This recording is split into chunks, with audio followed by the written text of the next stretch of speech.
अस्सलाम वालेकुम, खुशामदीद। होपफुली आप सब ठीक होंगे। हम जी फोटोसिंथेसिस के बारे में पढ़ रहे हैं। आपको पता है पिछली वीडियोस में हमने जो है वो जो नेसेसिटीज़ रिक्वायर्ड होते हैं फोटोसिंथेसिस के लिए उस पर जो है वो डिस्कस किया था। फिर हमने जो है वो लाइट रिएक्शन को डिस्कस किया।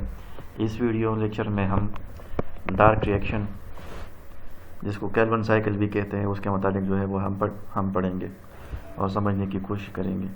आप गौर से इसको सुनिए और समझने की कोशिश करें। अच्छा, ये रिएक्टेंट्स जो कैल्विन साइकिल के बेसिक रिएक्टेंट्स हैं। अच्छा, ये होता क्या साइट ऑफ जो है वो कैल्विन साइकिल, ये क्लोरोप्लास्ट में होता है। क्लोरोप्लास्ट आप जानते हैं जो है ऑर्गेनेली है, important cell chlorophyll containing. Double membrane है, उसकी जो इनर स्पेस को है उसको जो है स्ट्रोमा कहा जाता है। ये कैल्विन साइकिल जो है वो स्ट्रोमा क्लोरोप्लास्ट में होता है। डार्क रिएक्शन, लाइट रिएक्शन जो है वो जो है थाइलाकोइड मेम्ब्रेन में जो है वो होता है। ये सब आप जानते हैं। रिएक्टेंट्स स्टार्ट कहाँ से होता है कैल्विन साइकिल? तो राइबोलोज 1,5 बिस फास्फेट मॉलिक्यूल जो है वो ऑलरेडी मौजूद होते हैं स्ट्रोमा में। वो जो है वो कार्बन डाइऑक्साइड मॉलिक्यूल से जो है वो रिएक्शन कर देते हैं, जिसके नतीजे में 6 कार्बन कंपाउंड बन जाता है। वो 6 कार्बन कंपाउंड अनस्टेबल होता है और ब्रेक हो जाता है 2 मॉलिक्यूल में।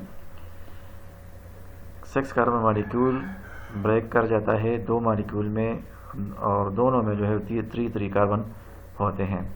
उस मॉलिक्यूल 3 कार्बन मॉलिक्यूल का नाम क्या है जी? 3-फॉस्फोग्लाइसरेट, या उसको हम 3-फॉस्फोग्लाइसरिक एसिड भी कहते हैं। कार्बोक्सिलिक ग्रुप उसमें होता है। ये रिएक्शन रोबिस्को एंजाइम है। In the presence of enzyme rubisco और जो है वो ये होता है। ठीक है, ये रिएक्शन बैलेंस करने के लिए और बैलेंस रिएक्शन को समझने के लिए 3 जो है वो राइबोलोज बिसफॉस्फेट मॉलिक्यूल जो होते हैं 3 कार्बन डाइऑक्साइड मॉलिक्यूल से मिलते हैं। तो कितने 6 कार्बन बनेंगी? 6 कार्बन बन जाते हैं। सही है, रिएक्शन बैलेंस करने के लिए मैं कह रहा हूँ। तो 6 कार्बन ब्रेक होंगे, एक से जो है 6 कार्बन से 3 कार्बन जो है बनते हैं। तो 6 कार्बन से कितने बनेंगे? तो 3 को 2 से ज़रा दें आप, तो 6 बनेंगे। सही है, 6 जो है फास्फोग्लाइसरेट मॉलिक्यूल जो है ये बन जाते हैं। ठीक है, उससे जो है एटीपी मॉलिक्यूल, एक एटीपी मॉलिक्यूल एक 3-फॉस्फोग्लाइसरेट मॉलिक्यूल से रिएक्ट कर जाता है और अपना एक फास्फेट जो है वो फास्फोग्लाइसरिक एसिड को दे देता है।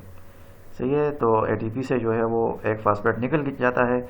वो रिजल्टेंट क्या, उसके पास 2 फास्फेट रह जाते हैं, एडीपी। ठीक है, एक फास्फेट जो है वो 3-फॉस्फोग्लाइसरेट जो है वो उसने पिक किया है। ये reaction in the presence of enzyme kinase होता है।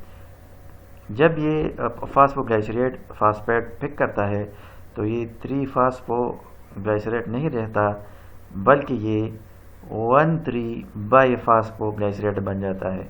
1,3-बाईफॉस्फोग्लाइसरेट, एक फास्फेट कार्बन नंबर 1 पर, एक फास्फेट कार्बन नंबर 3 पर अटैच होता है। नेक्स्ट स्टेप में जो है वो NADP H2 मॉलिक्यूल जो है nicotinamide adenine di nucleotide phosphate molecule, energy molecule है, हम जानते हैं। ये जो है अपने हाइड्रोजन मॉलिक्यूल्स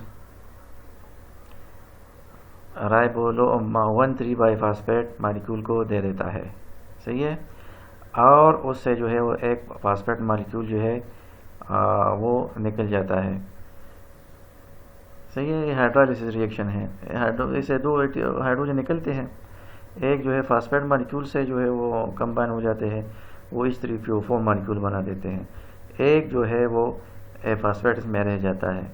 तो ये रिजल्टेंट कंपाउंड जब NADPH2 3-पाई-फॉस्फोग्लाइसरेट से रिएक्शन करने के बाद और फास्फेट निकलने के बाद, तो उसमें तो वो 3-फॉस्फोग्लाइसरेट तो फिर नहीं रहता ना, उसमें चेंजेस आ गई।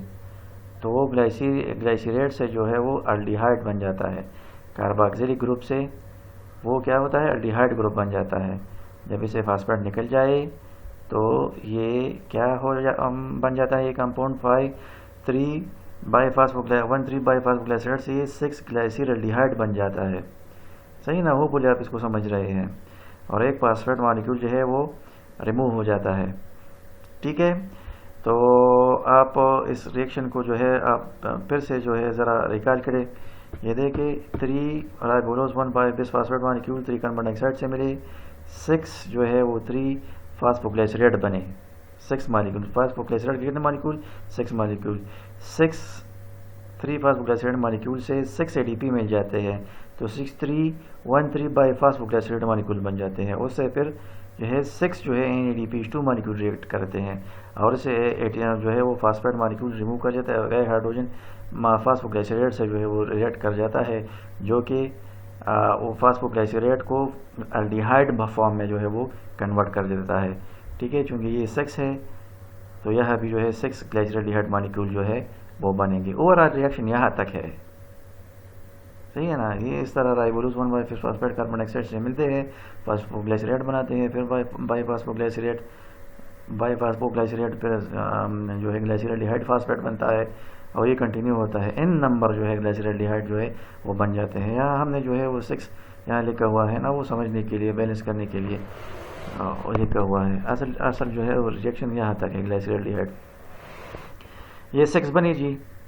ये 6 आप यहाँ देखें, ये नाम नहीं दिए गए, लेकिन ये 3 कार्बन जो है वो जो 6 कार्बन ग्लाइसरल्डिहाइड को जो है वो रिप्रेजेंट कर रहे हैं। PgAl molecule phosphoglyceraldehyde, PgAl molecule phosphoglyceraldehyde, PgAl molecule क्या है जी? फास्फोग्लाइसरल्डिहाइड, फास्फोग्लाइसरल्डिहाइड, फास्फोग्लाइसरल्डिहाइड, फास्फोग्लाइसरल्डिहाइड। तो यही कंपाउंड है ग्लाइसरल्डिहाइड 3 फास्फेट। PgAl और फास्फोग्लाइसरल्डिहाइड 3 फास्फेट ये सेम थिंग।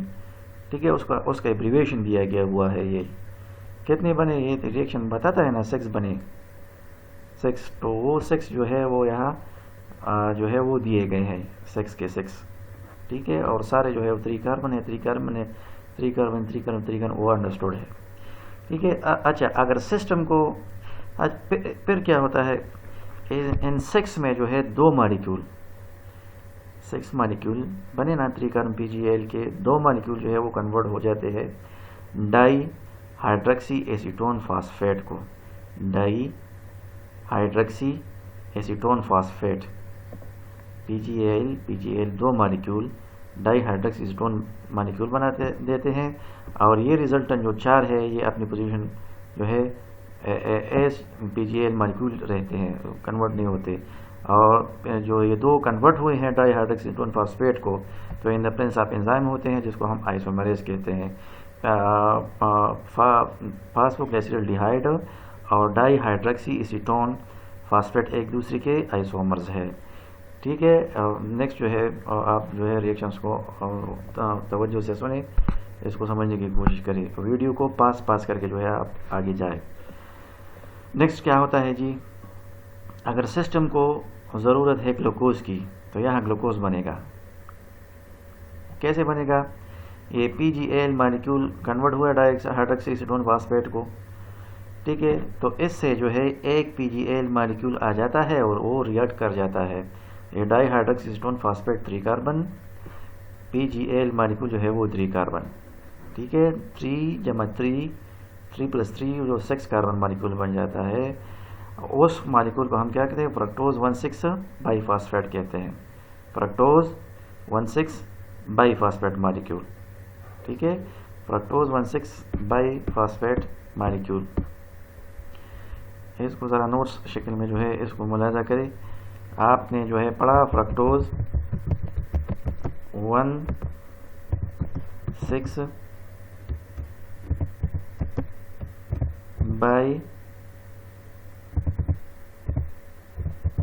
Biphosphate molecule. ठीक है, ये कितने कार्बन है? ये 6 कार्बन मॉलिक्यूल है। अच्छा, अब सिस्टम में जो है वो ग्लूकोज की ज़रूरत है, तो ग्लूकोज बनेगा। किस तरह बनेगा? तो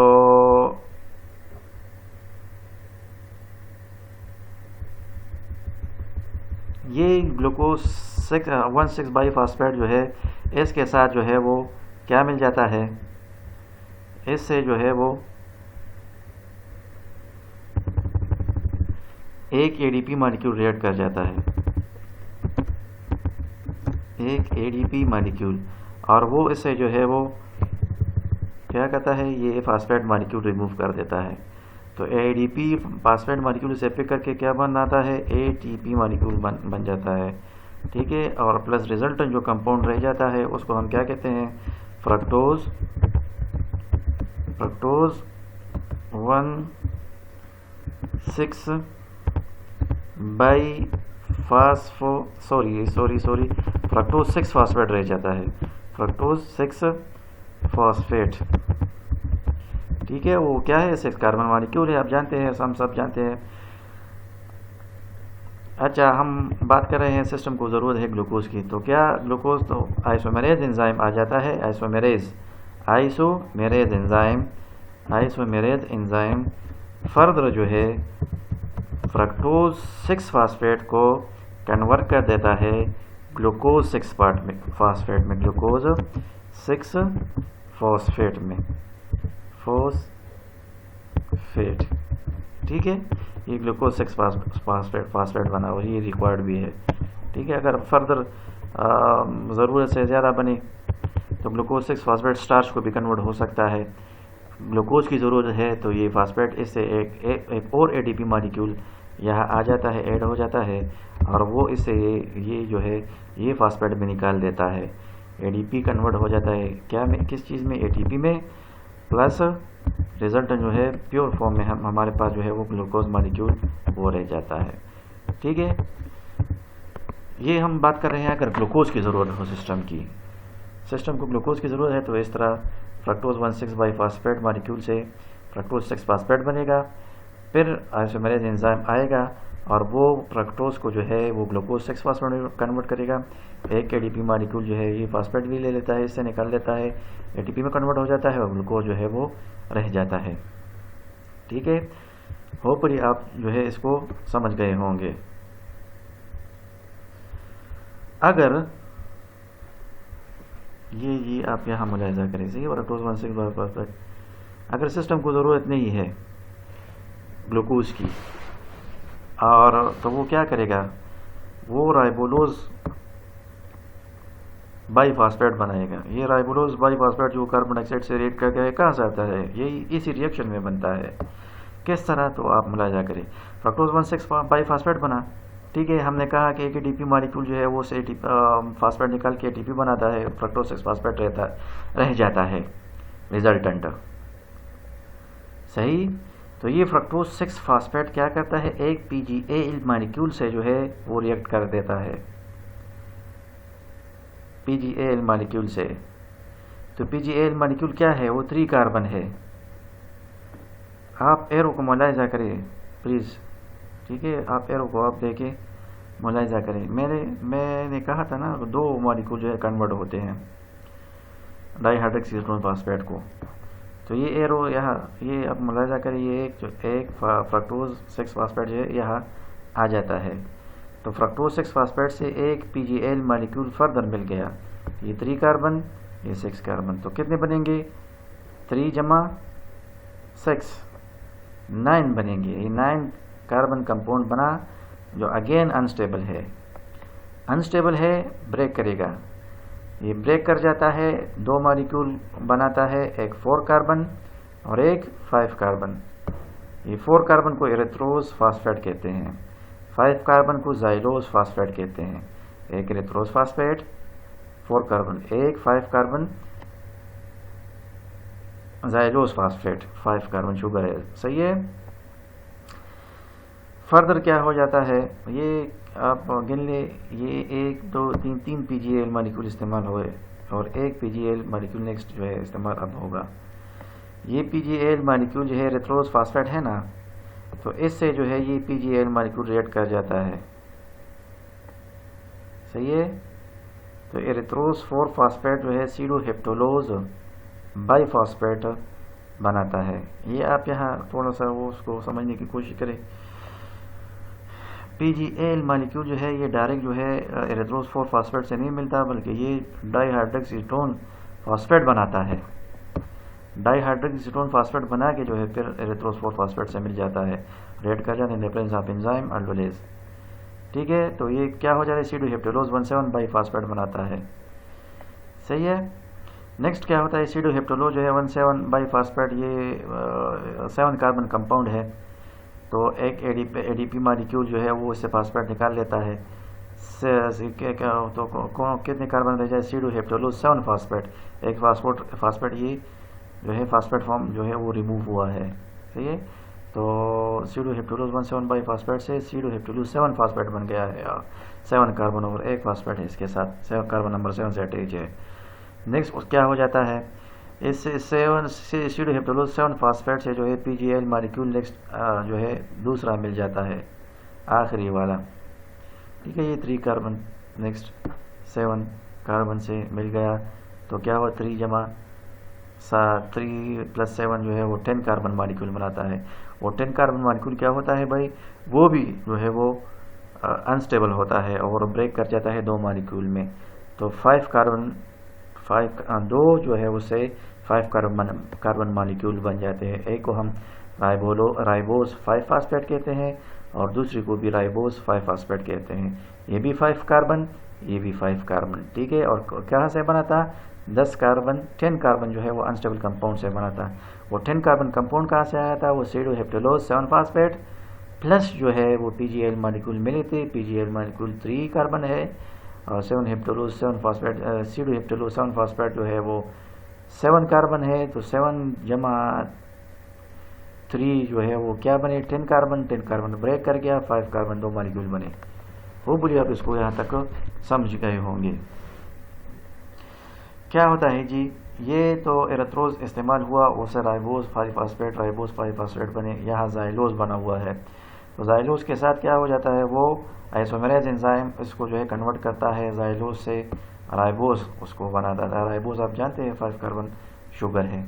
3 जो है आपके पास राइबोस 5 फास्फेट बने, ribose 5 phosphate, ribose 5 phosphate. Ribose 5 phosphate का क्या मतलब, राइबोस 5 कार्बन है, कार्बन नंबर 5 पर जो है फास्फेट अटैच है। राइबोस 5 फास्फेट से क्या मुराद है, राइबो जो है 5 कार्बन है ना, carbon number 1, carbon number 2, carbon number 3, carbon number 4, carbon number 5 पर जो है फास्फेट अटैच है। इसके भी कार्बन नंबर 5 पर फास्फेट, कार्बन नंबर 5 पर फास्फेट अटैच है। सही है, तो ये 3 कार्बन आपके जो है वो 3 राइबोस 5 फास्फेट बने। नेक्स्ट स्टेप में क्या हो जाता है, हर राइबोस 5 फास्फेट के साथ एक एटीपी जो है वो रिएक्ट कर जाता है और अपना फास्फेट जो है इसको ट्रांसफ़र कर देता है। ये कितने मॉलिक्यूल बने राइबोस 5 फास्फेट की, 3, तो एटीपी कितने इस्तेमाल होंगे, 3 एटीपी। एक एटीपी राइबोस 5 फास्फेट को जो है अपना फास्फेट देता है, तो उससे क्या बनता है, राइबोस 1,5 बाईफास्फेट, इससे भी राइबोस 1,5 बाईफास्फेट, इससे भी राइबोस 1,5 फास्फेट बन जाता है। तो 3 राइबोस 5 फास्फेट मॉलिक्यूल है, 3 एटीपी इस्तेमाल करके एक जो है वो फास्फेट मॉलिक्यूल एटीपी से लेके ये कन्वर्ट हो जाते हैं किस चीज़ में, राइबोस 1,5 और बेस फास्फेट मॉलिक्यूल में।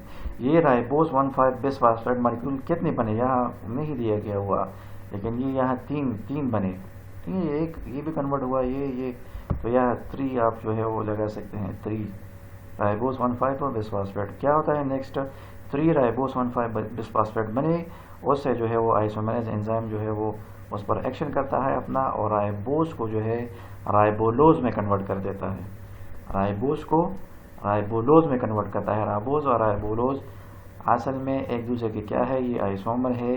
राइबोस जो है ये अल्डिहाइड है और राइबोलोज जो है ये कीटोन है। अल्डिहाइड और कीटोन का फ़र्क जानते हैं, तो ये एक दूसरे के आइसोमर हुए। जिस तरह हम कहते हैं ग्लूकोज और फ्रक्टोज जो है वो कीटोन है और जो ग्लूकोज है वो अल्डिहाइड है, दोनों जो है 6 कार्बन है।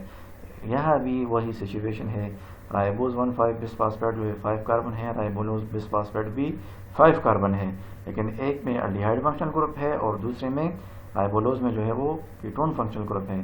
तो यह 3 राइबोस 1,5 बिस फास्फेट बने। एंजाइम इन 3 राइबोस बिस फास्फेट को कन्वर्ट करता है 3 राइबोलोज 1,5 बिस फास्फेट मॉलिक्यूल में। ठीक है, अगेन हम वहाँ जो स्टार्टिंग पॉइंट पर जो है वो हम पहुँच गए और ये बात भी जस्टिफाई हुई कि राइबोलोज 1,5 बिस्फॉस्फेट जो बना था एब्रिवेटेड फॉर्म में दिया गया है ना, तो ये कहाँ से आया था? ये एक्चुअली राइबोस 1,5 बिस्फॉस्फेट जो है वो कन्वर्ट हुआ था, इसी रिएक्शन में जो है वो बनता है। ठीक है, राइबोलोज बिस्फॉस्फेट को आप ज़रा इसको जो है हम पढ़ते हैं,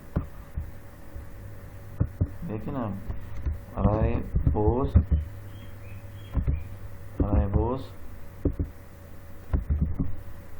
1,5 बिस्फॉस्फेट मॉलिक्यूल जो है, इससे क्या इस पर जो है एंजाइम एक्शन करता है, उसको हम क्या कहते हैं? Isomerase enzyme. आइसोमेरेज एंजाइम ऐसा एंजाइम है जो एक आइसोमर को दूसरे में कन्वर्ट करता है। तो ये राइबोलोज 1,5 बिस्फॉस्फेट कन्वर्ट हो जाता है किस चीज़ में? राइबोलोज में। राइबोलोज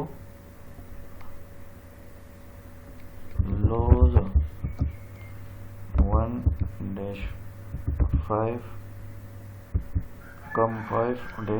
बिस्फॉस्फेट